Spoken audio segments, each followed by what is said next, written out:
Okay, so this is going to be the next video on our um, the final round HQ YouTube channel. Um, Literally recording this like seconds after the last one, just trying to get stuff out. Today I want to talk about my favorite fight of all time, and it is the greatest fight of all time, and it is right here in this corner. It is known as the War. It is Marvelous Marvin Hagler versus this fight is just awesome. It's Marvin Hagler versus Tommy Hearns. Um, I forgot the exact date. I should know this. I'm a Hagler expert, right? Uh, but I believe it was April 17th or April 20th or 24th or something of 1985, and it's known as the War.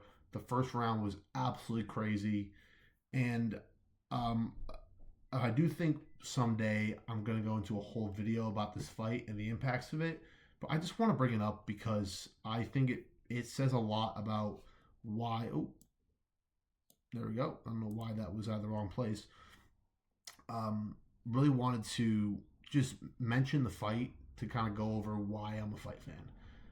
This was one of the first fights I ever watched as a kid. I think the first fight I ever watched as a kid that wasn't a Rocky movie, obviously. Obviously, one of my first movies I ever saw was Rocky. My mom literally can recite the first two movies pretty much line for line. And if you know what I'll do, I'll say this now. Isaiah, if he watches this, he's gonna keep me on it. We're gonna be staying at my parents before we go to UFC 316, and I'm gonna get my mom on video doing line by line stuff. That will be a video for the channel, and that should be pretty good because she can do crazy lines like Rocky 1 and 2, and a lot of lines of Rocky 3. She knows like by heart and like the exact wording, which even I'm a massive Rocky fan. I've watched 1 through 3 thousands of times. I have watched all six, and I've watched all the Creed movies, but I've watched 4 and 5 a number of times. See, for me, quick tangent on Rocky. When I go watch Rocky 4, I watch it for two scenes. I watch it for the scene of Apollo Creed dying because it's just crazy how like no one jumps in there and stops it. It's a movie, I get it. And number two is the trading scene when Rocky's in Siberian mountains and Ivan Drago's getting stuck in his arm with freaking anabolic steroids. I love the shot where they just stick freaking what's the actor's name? Dolph Lundgren. They just stick him with a freaking needle. Like even if there's no steroids in it, they're still sticking a needle in his freaking arm. And I mean, it's pretty clear that Dolph Lundgren and Sylvester Stallone were both on a ton of roids back then, whether they were fighting or not. Really, that was everyone was on roids, especially I Carl Weathers. Like it was juiced to the gills. Um, and I remember watching, especially the first couple movies, thinking, "Wow, boxing is so cool." And then I remember I was like 7 or 8. I'm sure my dad showed me fights when I was like 4 or 5. There was a video of there's an old video that my parents have of my dad showing pictures of fighters. I'm like 5. I don't remember that. But I think the first fight I ever watched, uh, it was a it wasn't a live fight. I think it was Mike Tyson's fight with Pinkman Thomas or his fight with Larry Holmes. One of the first fights I ever watched. I'm like, whoa, this guy's crazy. And I remember my dad, I was like, wow, he's so cool. And my dad's like, yeah, but there was someone who was more badass than Mike Tyson. I'm like, really? And this was after like a week. I saw the video or watched the fight. And then I spent like however many hours and days watching Mike Tyson clips. Oh my God, I love boxing. Mike Tyson, he is the pinnacle of why so many people get in the become fans of boxing is because they are YouTube or they're somewhere or their parents show them. They show Mike Tyson highlight and they fall in love with the sport. Um, Even as a casual, everyone so many people know Mike Tyson because of all his knockouts. And so my dad started showing me all these clips about Marvin Hagler and saying, no, no, no, this guy was the baddest motherfucker alive.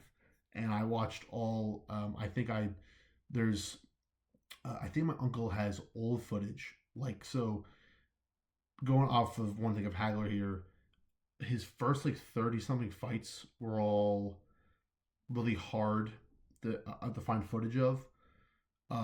So like it's really hard to find footage of his first like 30 something fights because they were all like in small halls, around New England. I think my uncle has an old like video, like old video that he took with like a big that he, I think he that maybe some maybe some news maybe some news guy had like taken it's a I think it's like Hagler's 23rd or 25th fight or something like that. It was before like it's footage that probably doesn't exist much elsewhere for that particular fight. And I watched that and it was really black. It was grainy, you can't see much, but I just saw this guy wailing on the other guy. And then I watched his fights that actually were in decent quality, and I don't want to say fall in love, but I've grown to admire him ever since, and I've watched all of his when he became champion. Now he should have won the title, obviously, in 1980 when he fought Vito Andofermo for the first time.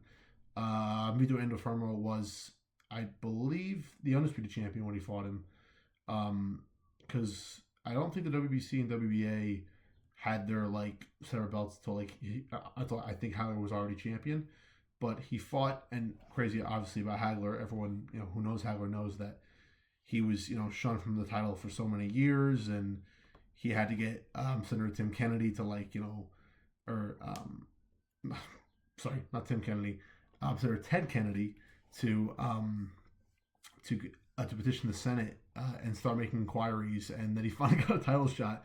And the man who rewarded to him was none other than the boxing devil himself, Bob Arum, who me and Isaiah and Dana White hate with Bernie.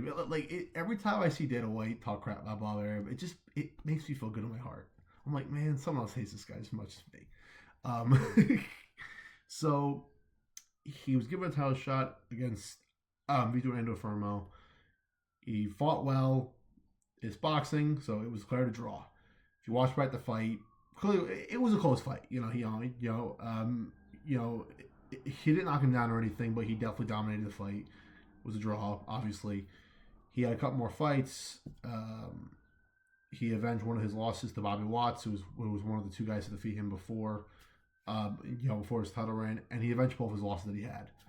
I think his record was like 44-2-1 when he got when he really got when he won the title, which was against British champion. I believe his name was Alan Minter, because he defeated Vito like 6 months after Hagler had fought him, and then I think his first defense was against Hagler in London. And there's a great quote from one of the British like sports news guys at the time, and it's like 1987, and I think it was before Hagler fought Leonard, and they were going over Hagler's career, and I've watched this 1,000 times, and this British guy goes, he talks about the Minter fight, and he goes, and he says something like, in the fight that cost Minter the title and British boxing, it's good name, and it's like, and I was like, what are you talking, like, because I never watched the fight. All I know from my dad and my uncle is that he beat this Brit and won the title. I don't think even they remembered how he won it. It was go back to Rocky to quote. I forgot the name of the fight commentators in Rocky 3, but there's a scene where Clubber Lang is beating the crap out of Rocky, and one of the guy goes, "Man, he goes, man, Balboa must be in some crazy kind of shape because to stand that butchering, and that's what it is, a plain old butchering." And I remember all like my dad telling me, was like, yeah, it was a butchering, and he beat the crap out of this guy. And so I went and I watched it. I was like maybe 12 or 11 at the time, and he fought Alan Minter. He fought him in Wembley, and it was probably like 70,000 fans there. It was like packed, and they're screaming "God Save the Queen" and all that. And he goes in there, and for 3 rounds, he beats the crap out of Minter. And I think Minter quit on his stool. I'm pretty sure he quit on his stool after the 3rd round. I'm pretty sure. And then that's when the infamous riot happened at Wembley. All these British fans who, in some contest before the fight, Minter had said, before the fight, I will never lose my title to a black man. Obviously, Minter was white.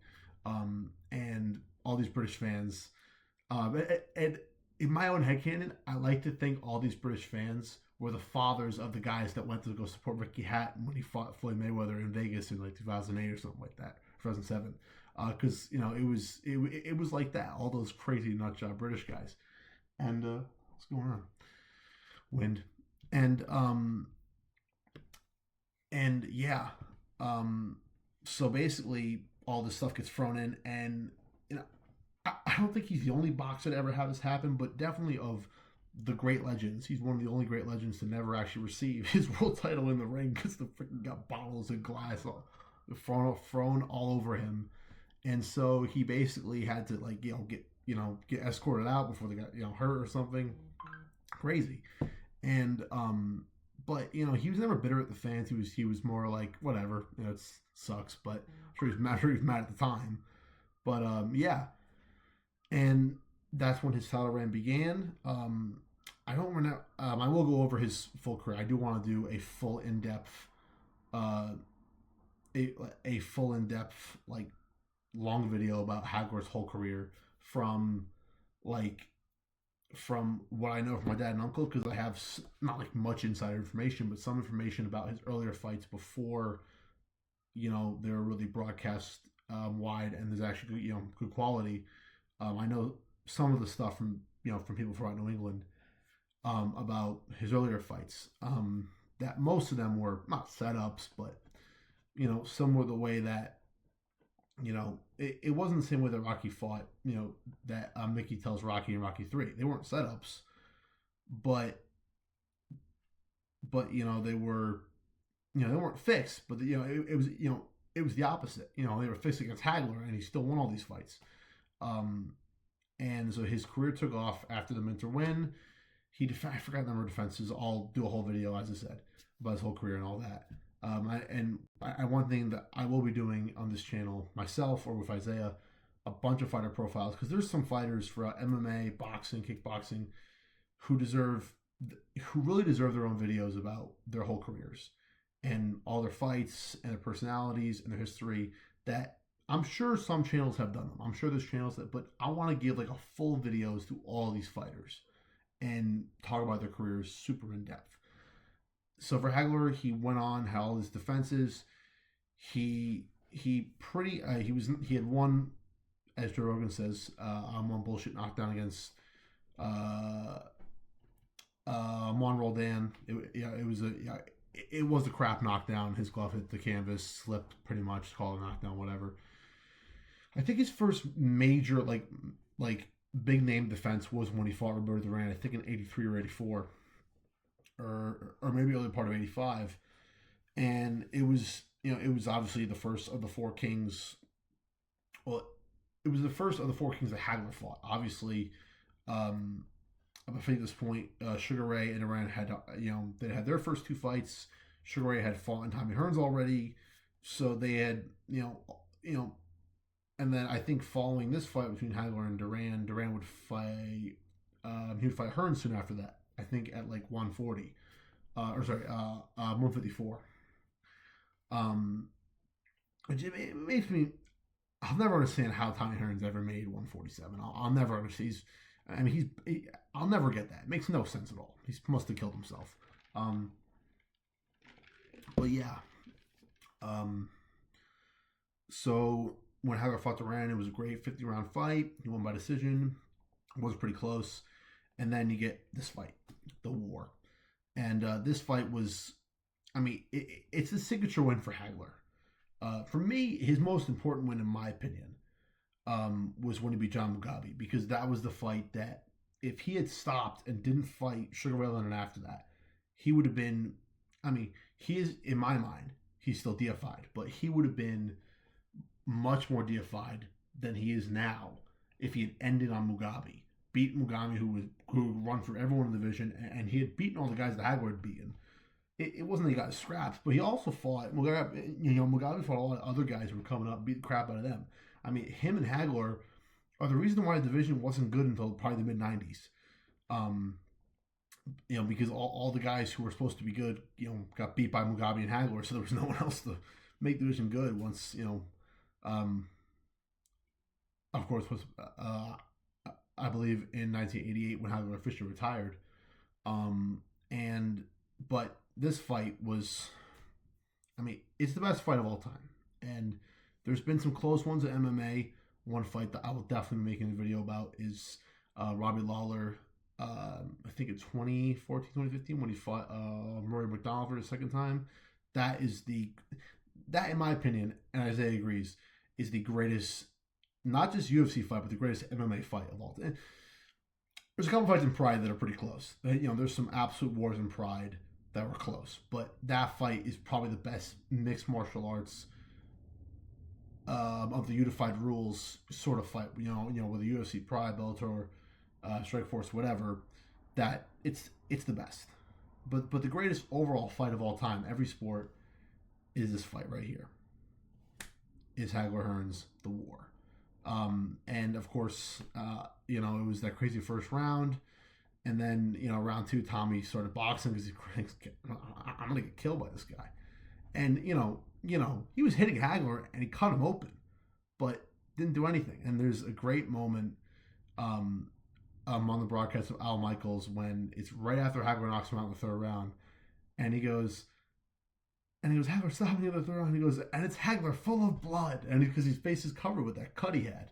And on my phone, you can't see because of but that's what I have on my phone is him. It's him, hands in the air like that, blood dripping down his face, and he's just happy as can be. So I just wanted to make this short little excerpt thing on Hagler, just to let everyone know how much of a massive Hagler fan I am, and that I will refer to him a lot in the videos. So that's gonna be this video. I don't know what I'll call it. I'll just call it a rant about Hagler. This is what I'll mostly do, guys. I'll just do a bunch of rants about fights and fighters. It's fun. See ya. Oh, and the fighters and the greatest fighters always leave it all in the final round. Done.